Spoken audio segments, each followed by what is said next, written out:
नमस्कार, जोहार, welcome. Vocabulary की क्लास में आज फिर से सबका स्वागत है। जिन लोगों ने ए और बी से स्टार्ट होने वाले जो 10 वर्ड्स थे उनकी क्लास की है, उनके लेक्चर्स देखे हैं, तो I guess and I hope कि उनको इस क्लास में भी उतना ही मज़ा आएगा and they will learn those words and they will enjoy those words and they will use those words in their day to day life. तो चूँकि वर्ड्स ही क्या है, हमारी वेल्थ हैं। W for words and W for wealth. तो जितने words होंगे उतने वेल्दी हम होंगे और इसी वेल्थ को आगे बढ़ाते हुए हम चलते हैं आज के सेगमेंट C पर। Mistake, it is C। Alright, हम सेगमेंट C की तरफ बढ़ रहे हैं और ये देखेंगे हमारे पास आज कौन कौन से वर्ड्स हैं। तो सबसे पहले words and there meanings will see, उसके बाद फिर हम लोग उनकी कहानियों में चल देंगे। तो the first word is congenial. Alright, the word is congenial. It means that which is friendly and suitable. जब कोई चीज़ फ्रेंडली होगी और सूटेबल होगी तो इसके लिए हम दूसरा वर्ड क्या यूज़ कर सकते हैं? congenial. Alright, the next word is cardinal. C-A-R-D-I-N-A-L, cardinal. And the synonym or the meaning of the word is fundamental. Alright, fundamental. Third word is C-U-R-B, curb. Curb means to control और stop something negative. जब हम किसी चीज़ को, कोई negative custom है, कोई negative habit है, तो उसे हम अगर रोकते हैं, दैट इज कर्बिंग और कर्ब करना। ठीक है। And the next is CONFORM, conform. Alright, so this is not confirm, this is conform. और इसकी मीनिंग क्या होती है कि to follow the rules, to follow the rules, the norms, the principles and or to comply. Alright, किसी order को comply किया जाता है, किसी रूल को फॉलो किया जाता है, तो उसी तरह किसी रूल को कंफर्म किया जाता है एंड ऑर्डर्स को भी कंफर्म करते हैं। ठीक है, रेगुलेशंस को कंफर्म करते हैं। Alright, then next is confront, to face something bad boldly. ठीक है, to face something bad boldly means साहस से, पूरी अपनी क्षमता से, पूरे करेज के साथ हम किसी चीज़ को क्या करेंगे? फेस करेंगे। दैट इज कन्फ्रंट करना, कन्फ्रंटेशन। ऑलराइट, एंड अब आगे बढ़ते हुए देखते हैं और कौन से वर्ड्स हैं। Next word is contemplate, to plan to do something in future, to plan to do something, to make it more understandable, to think deeply, to understand. ठीक है, दैट इज कंटेम्पलेट। ठीक है। Next is colossal. What is it? Colossal. Something that is very large. All right. So we'll meet those words in our journey of words. चलते हैं. And next word is candid. Candid सबने सुना होगा मुझे लगता है. Candid आजकल photography बहुत लोगों को पसंद आ रही है and it's easy to get that skill because everyone has camera in their hands. तो it's easy. So candid का मतलब भी पता होगा, लेकिन इसका मतलब क्या होता है exactly?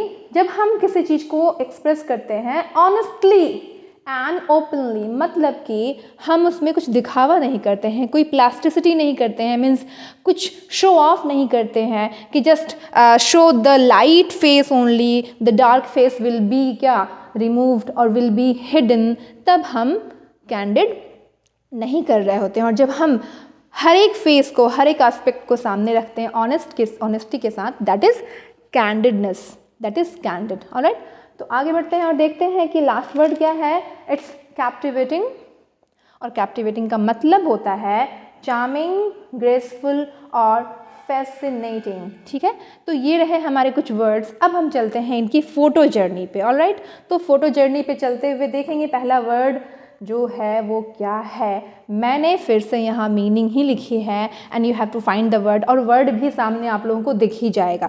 So the meaning, the explanation of the word is that which is friendly and suitable. ठीक है, तो इसके लिए वर्ड कौन सा होगा? कौन सा होगा? Yes, the first word was congenial. ठीक है, CONGENIAL। तो ऐसा environment that is friendly and suitable, उसे हम कंजीनियल एनवायरमेंट कह सकते हैं।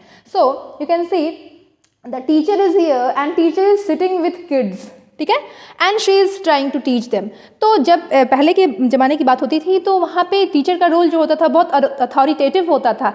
ही और she stands in front of their student and they do not smile, they do not go to the last bench, or they do not talk face to face by in front by going to their places, all right। तो अब ऐसा नहीं है, now that relationship is more congenial, all right, friendly, suitable।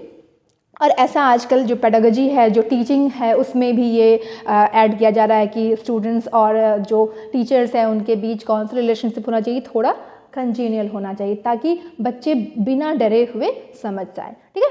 So that is thing. और एक और चीज़ दिख रही होगी यहाँ पर, rain stops play, rain stops play, today it was raining in the morning, और शायद इसलिए, या फिर डिफरेंट सिनेरियो में जब भी मैचेस होते हैं तो वो स्टॉप कर देता है, कौन, बारिश या ख़राब मौसम। तो बैड वेदर की वजह से अगर कुछ रुक गया, that is not suitable, that is not friendly for that sports, ठीक है ना। तो हम कह सकते हैं कि weather conditions are not congenial to play, weather conditions are not congenial to play, मतलब अब वहाँ पे नॉट कंजीनियल हो गया, मतलब नॉट फ्रेंडली और not suitable, that is congenial. I think आप लोग इसके बाद ज़रूर इसे अपने सेंटेंसेस में यूज़ करेंगे। And the next is fundamental. Fundamental तो सब जानते हैं, लेकिन इनके सिनोनिम्स क्या क्या होते हैं वो आप लोगों को थोड़ा सा जानना चाहिए। एंड आज मैंने कौन सा फंडामेंटल का सिनोनिम बताया है वो यहाँ है in this. So 7 cardinal principles of homeopathy।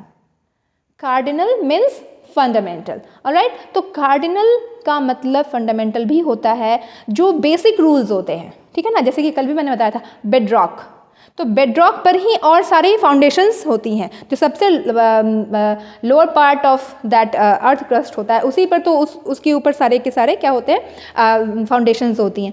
So bedrock is another word for fundamental and cardinal is also another word for fundamental, ठीक है। तो समझेंगे, याद करेंगे, सिनोनिम्स में भी आपको हेल्प मिलेगी if you are going to crack any competitive exam which has English vocabulary and a chapter, alright.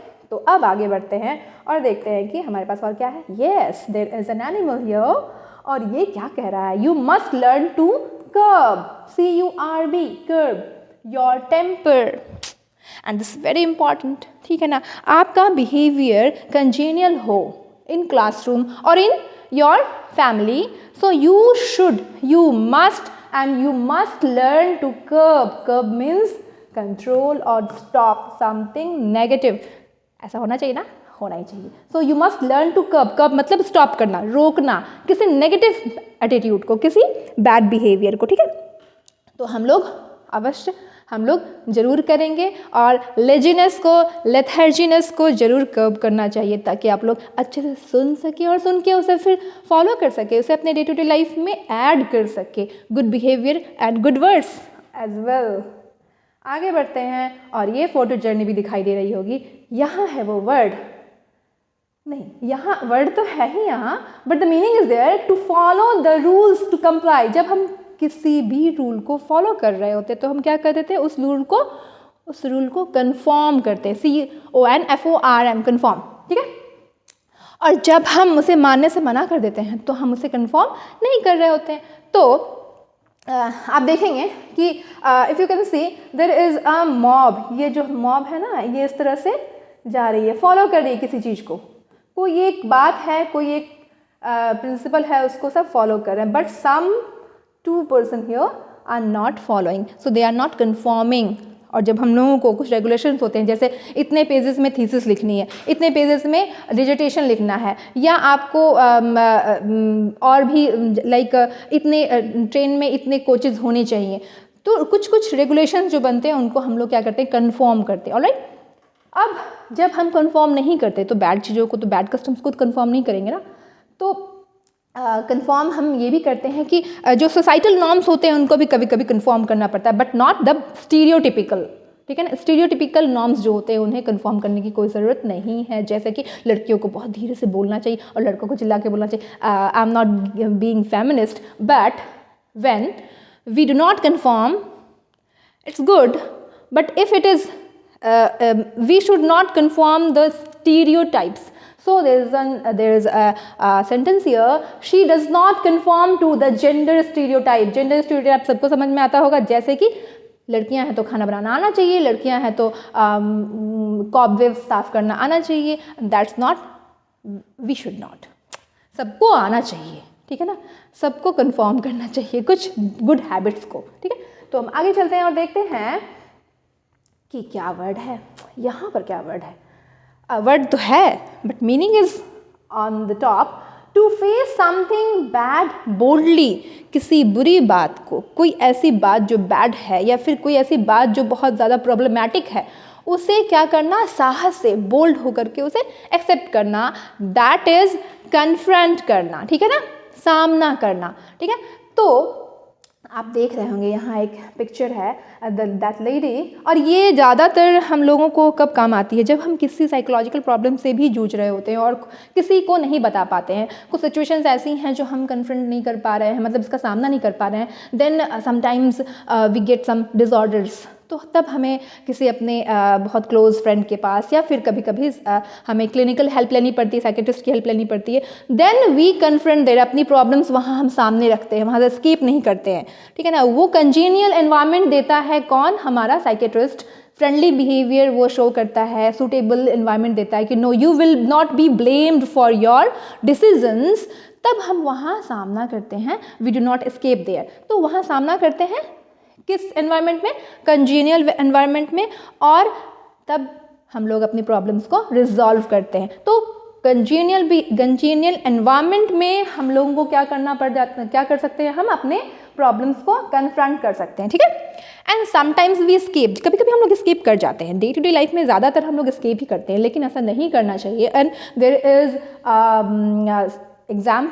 N example, sentence का एग्जाम्पल है कि she pushed her way through the mob and confronted him face to face. हो सकता है कि ऐसी situation बने कि किसी ने किसी को बहुत ज़्यादा क्या किया, परेशान किया. एंड अब इतनी ज़्यादा परेशान है कि वो कन्फ्रंट नहीं कर पा रही, because she is also afraid कि अगर मैंने कह दिया सबके सामने कि इसने मेरे साथ ऐसा बुरा किया, तो वो शायद मुझे ही फेस करना पड़े, मुझे ही झेलना पड़े. लेकिन जब आपके पास करेज होता है, then you can confront anything that bad happened to you, ठीक है. So always confront. All right. So when you confront a problem, you begin to solve it. जैसे ही आप किसी प्रॉब्लम का सामना करना शुरू करते हैं, आप उसे सॉल्व करना भी शुरू कर देते हैं उसी मोमेंट में. और अब आगे बढ़ते हुए देखते हैं कि ये वर्ड क्या है ये. जब हम किसी चीज़ के बारे में बहुत गहराई से, बहुत सावधानी से, केयरफुली, बहुत आराम से सोचते हैं और थोड़ी देर तक सोचते हैं, ठीक है ना, नॉट ब्रूडिंग, सीरियस होकर के, दुखी होकर के नहीं. बी वाले सेक्शन में मैंने बताया था, BROOD, brood means when we think for longer time and being serious, ठीक है ना, एंड हैप्पी, एंग्शियस, तो उसे कहते हैं हम लोग ब्रूड करना. बट जब हम किसी चीज़ के बारे में सोचते हैं अच्छी तरीके से समझने के लिए, ठीक है ना, then we call it contemplation और वी कंटेम्पलेट, ठीक है. तो जैसा कि आपको एक फ़ोटो दिख रही होगी, contemplate this photo, she is contemplating, ठीक है. और हम ऐसे यूज़ कर सकते हैं ही और शी, आप अपने बारे में करें या दूसरों के बारे में, जैसे कि she sat and quietly contemplated, शांत होकर के उसने सोचना शुरू किया. द सीन दैट ले बिफोर हर, कोई भी चीज़ अगर सामने हुई है उसको ध्यान से, ठीक से सोचना कि आखिर ऐसा क्यों हुआ और इसके लिए क्या किया जा सकता है. दैट इज़ कॉल्ड कंटेम्पलेशन, ठीक है, कॉन्टेम्पलेशन. तो या I need to spend some time in an isolated place in order to contemplate my future, ठीक है ना. तो प्लानिंग के साथ किसी चीज़ को सोचना, that is called contemplation. Alright. अब आगे बढ़ते हैं और देखते हैं हमारे पास क्या है. हमारे पास कुछ बिल्डिंग्स भी दिखाई दे रही है ना, कुछ बड़ी सी बिल्डिंग भी दिखाई दे रही है. तो ये बड़ी सी बिल्डिंग क्या हो सकती है, इसको क्या कहते हैं. So it was known as, it is a Roman colosseum, ठीक है. क्या है, कलोजियम. तो कलोजियम क्या था, बहुत बड़ी सी बिल्डिंग थी जहाँ की कुछ एंटरटेनिंग जो एक्टिविटीज़ होती थी वो होती थी एंशिएंट टाइम में, ठीक है ना, रोम में. तो इसे कहते थे कलोजियम. तो ये दिख रहा है ना बहुत बड़ा. तो उसी वर्ड से एक और वर्ड आता है हमारे पास, COLOSSAL, कलोजल, ठीक है ना। और तो कलोजल का मतलब क्या होता है? Something that is very large, बहुत बड़ा, grand, that we call colossal. और आप लोगों ने एक ऐड देखा होगा कलोसल काजल का, तो वो कलोसल काजल क्या है? जो बहुत अच्छा है, that makes your eyes look brighter और look larger, that is colossal kajal. आप लोगों में से कुछ लोगों ने इनके ऐड देखे होंगे, कुछ लोगों ने यूज़ भी किया होगा। Girls, if they are watching it, they can identify their makeup accessories. Alright, तो आगे बढ़ते हैं और देखते हैं और क्या वर्ड हमारे पास है। यस, बहुत साधारण सी फोटो लग रही है ना, ओपन।